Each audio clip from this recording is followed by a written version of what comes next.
You found it. Your home for the best content on your favorite team, the Fighting Tigers of LSU.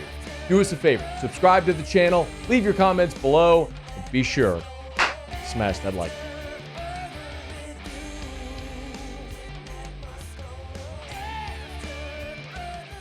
Monday morning, LSU System President William Tate resigned his position, and he will become the new president at Rutgers University up in New Jersey.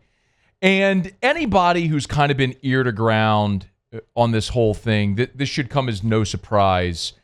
But I do understand also sometimes these things pop up, and it is pretty jarring for people who maybe aren't familiar. But as you kind of read the tea leaves and what's been happening around LSU with the new governor, Jeff Landry, being in office, and some of the other circumstantial things that have happened, it kind of is all pointing to this as an inevitability. Let me go back and we'll come forward. I'll tell you how it impacts LSU athletics. Number one, so William Tate was hired back in 2021. Remember, F. King Alexander was the system president. He was fired, told to go find a new job, whatever. He goes to Oregon State, where he was fired there at Oregon State because of the Title IX and sexual misconduct allegations at LSU under his watch. He was a real peach.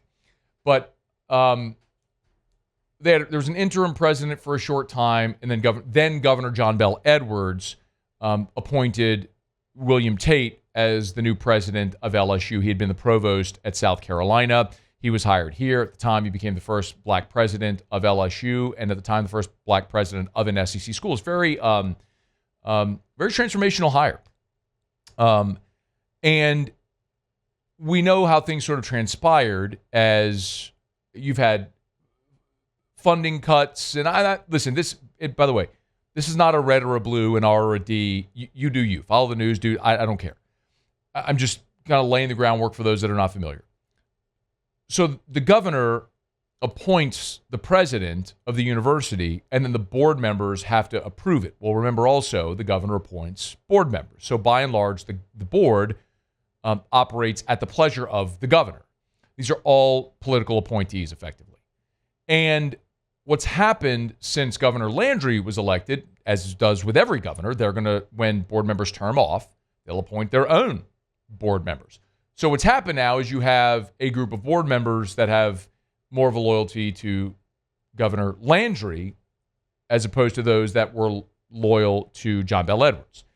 This may all seem silly and contrived and convoluted. I don't care. That's the political process. You make your own decisions about that. Again, I'm just telling you the story. In late January, you probably maybe saw the news that LSU's longtime chief counsel, Winston DeQueer, was fired. He resigned. Again, there's air quotes, resigned. But a lot of that was chipping away at President Tate's loyalists. There was the Omar the Tiger thing. As stupid as that may sound to some, the governor very much wanted that, made it a priority, pushed for it. President Tate was opposed. A lot of members of academia were opposed to that. Again, roll your eyes as sports fans, whatever. Whatever. I've always felt like Mike the Tiger should get his ass in the cage. I mean, you live a great life. 7 times a year, get your ass in the cage, take a lap, go back and live your life. I mean, whatever. Y'all may think I'm a Neanderthal. Don't care. That's just how I feel. Did it for decades and decades and decades. Seemed to be just fine. Mike the Tiger's lived a long time, happy, good lives, or whatever. Okay. So we come to this point now where the governor will handpick a new president for the university. And the thing from an athletics perspective that is so important, I think, is the word that Scott Woodward used when he was hired and Brian Kelly used when he was hired, and that's alignment. If you think back into the early 2000s, remember Scott Woodward's role at LSU back then, 20 years ago, was not on the athletic side. He was a liaison for Mark Emmert, who was the chancellor between the state capitol, the state legislature, and LSU. He was that liaison. And then you had a great relationship with Emmert and athletics, where Skip Ertman was the athletic director. And, of course, it was Chancellor Emmert who pushed to hire Nick Saban. Now, Joe Dean was the athletic director, who then, of course, retired, and Skip Ertman became the AD. but you had this great alignment for resources and everything that you needed to make athletics blossom. It was an amazing period of LSU athletics where football won a national championship. That's what started the run to the women's basketball Final Fours, the 5 straight Final Fours. The men's basketball team went to a Final Four in 2006. The baseball team went to Omaha a couple times under smoke, and then we know Wayne and Skip ultimately hired Paul Maneri, who restored LSU baseball to prominence, won a national championship in his 3rd season. So all that was kind of happening in that era. And that's what they're trying to sort of restore. It's always been sort of Scott's objective. But, I look at this in particular at a time at LSU where there is an undeniable truth that athletics is the front door to the university. Whether you love athletics or not, whether you're a fan, I'm guessing by the fact that you're listening to a sports talk radio show, you probably do. But there's a lot of people who are going to talk about this with you that don't care about athletics, and that's fine. But it's a similar conversation that I always have with people when it comes to state subsidies for professional franchises. And a lot of people disagree with that, but my point is always, if you thought of this in terms of a business and not a sports team, you'd feel differently. Just like there's that Hyundai plant you're building $1 billion facility in Ascension Parish. That's a great thing for the state of Louisiana. So too is it having the Saints and the Pelicans in Louisiana, because those are billion-dollar organizations in your state. So yes, you should subsidize them the same way or offer them tax breaks the same way you would Hyundai or Toyota or Amazon building, the fulfillment center in the old Cortana Mall location in Baton Rouge, like all of those things. So that's kind of how I've always looked at this. LSU Athletics is the doorstep to the university. I mean, just look at what happened at the University of Alabama, for example, during Nick Saban's tenure. Student enrollment in the fall of 2006 was 23,000. When Nick Saban left, enrollment neared 40,000. Just walk on the campus and look at the buildings. I mean, I've had this conversation so many times over the years, even at LSU, with members of the admissions department and the LSU Alumni Association. Whenever LSU wins a championship in football, applications to the university, boom, you see a big spike. You see donations to the university and the athletic department, spike. There's a lot of pride. There's a tremendous amount of pride when you win. And it puts you on the map. So naturally, you want to be great in sports. So you need a university administration that understands and respects that and is going to try to work hand in hand with athletics. But what's happening more and more right now, in my view, is you're just seeing this erosion of the brand as some are asleep at the wheel. I'm not specifically saying LSU. Hear me out here. Like, don't hear that and think the wrong thing. Look at Live Golf, for example. Live Golf isn't like crushing it, but the PGA had become so complacent, they were blind to a potential competitor. And Live came in, dumped a bunch of cash, and were able to pull a lot of their golfers away and create a disruption in that industry. Look, the G League is an example of that. And of course the NCAA is ripe for disruption. And I think that's where we're headed. And ultimately, that just continues to create the greater gap between LSU and LSU athletics.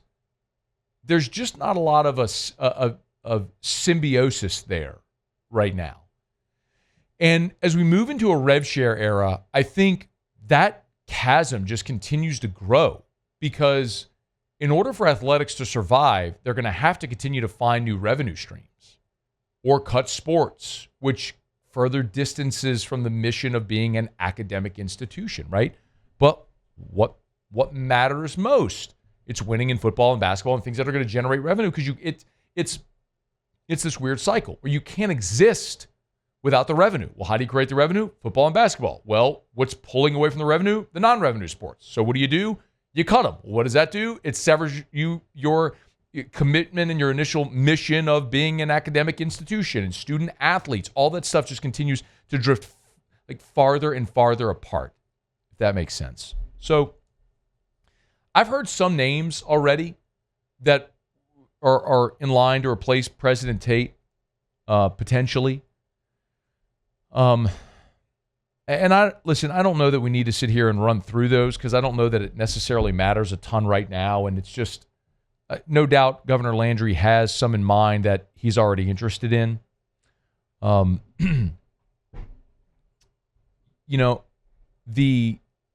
The interim president, by the way, this is up. We got this up at LouisianaSports.net as well. The interim president is Matt Lee, who's the vice president for agriculture and dean of the LSU College of Agriculture. So he's the interim president right now.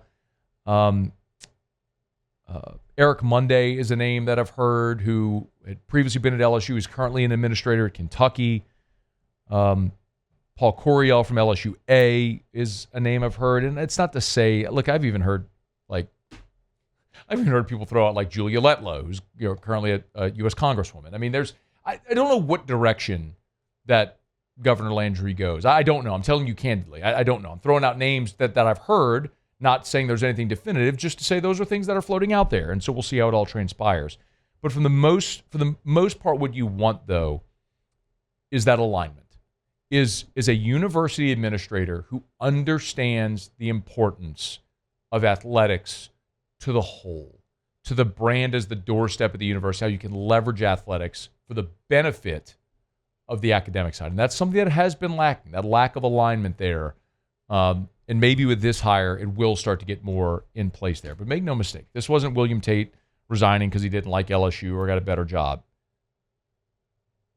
This was the current governor wanting to get his own university president in place, which is totally his right. And so you continue to take away the protective shield, the walls close to this president, and you get to the point where you say, listen, go find a job. So we don't have to fire you. Go find a job. You can resign so it can look however it needs to look publicly. But make no mistake, this is William Tate being forced out, and Jeff Landry, ultimately, who's going to get his person in, whomever that may be. And from my chair, what I hope sincerely is that someone who cares a lot about LSU, the university, as an alum, which I am, but also someone who understands the importance of alignment. And hopefully they get there. When it happens, we'll talk about it. Hey, thanks so much for watching. Please leave your comments. I love to interact. And be sure to hit the red subscribe button below.